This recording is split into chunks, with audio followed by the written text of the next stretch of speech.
Welcome back mga boss kalapatid. Nandito na naman tayo, Dikya Loop TV. Nagbabalik mga kalapatid. I-share ko lang po yung pa-GB natin kagabi na YB. Yan, pinick up na po ng kaibigan natin yung napanalo na ng YB. Yung YB na naka WPFC at combine ng MacArthur. Yan mga kalapatid. Nandito nga dumating, kakalis lang nila. Ayan, sana gagawin daw nilang sana umalaksa nilang kasi gagawin daw nilang breeder. Umalaksa na sila ng maganda.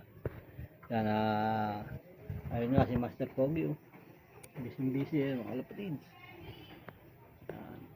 Yan, okay.